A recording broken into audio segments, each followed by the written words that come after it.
მათი და საფინანსო განყოფილებების. ამასთან როგორც უმაღლესი მაღალკონტროლებელი ორგანო ვალდებულების ვართ და ასეც არის რომ გეგმიურად 2 წელიწადში ერთხელ მათი რევიზია სტარდება ხოლმე, მათი საქმიანობის რევიზია. და ჩვენ ვსაუბრობთ ამ საკითხებს, მათი პასუხისმგებლობის საკითხებს, ასე ვთქვათ.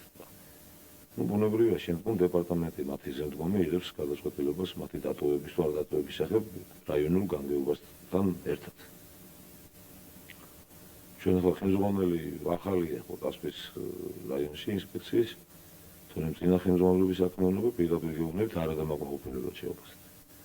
იქაც გორშის და ქაროჩის კიდევ იმეორებდა. სამივეგან ახლა ახალი ხელმძღვანელები არიან. დაგვასრო დეპარტამენტმა ასე ვთქვათ რეაგირება.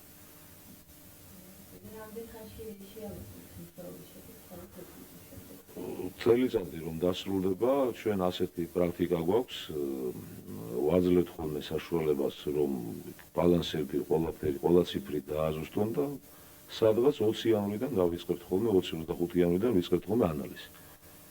რომელიც გრძელდება ხოლმე დაახლოებით 1 თვის ფარგლებში, მათი მონაცემებზე დაყრდნობით, ხო თუ შემოხვედრი სადმე საჭირო გახდა ის ჩატარდება.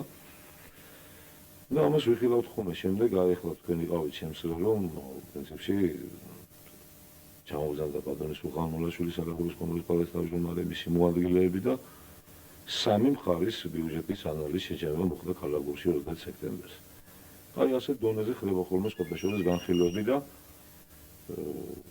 თვითონ გუბერნატორთან ერთად, სამხარო ადმინისტრაციასთან ერთად, თვითონ გამგეობებთან ერთად, აი ეს სინქრონულად და ასეთნაირად ხდება. ჩვენ ვალდებულების ვართ და ვაკეთებთ კიდევ ხოლმე როგორც რეაგირებას, ისე საკითხების დასმას და თავისთავად იმ მიმართულებებს, რომ როგორ ეშველოს ამ საქმეს და როგორ გამოსწორდეს და სამწუხაროდ დღემდე ეს ინსპექციის საქმიანობაში რაიმე გადაწყვეტა არ შეიმჩნევა.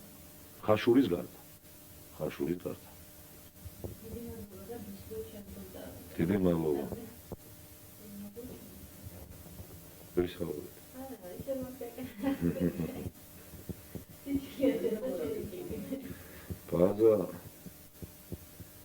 ბაზა არის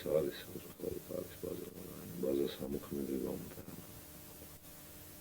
კი ეს მსხვილის დაწარმოები აღარ მუშაობდა, მაგრამ იგივე წვრილიანი დაწარმოები არიან თუ სხვადასხვა და ეს კი ბუნებრივი რესურსები 33%.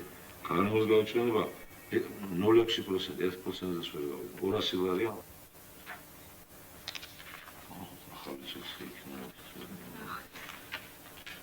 აი, თემა და როგორ შეიძლება აღმერთოს უკეთესების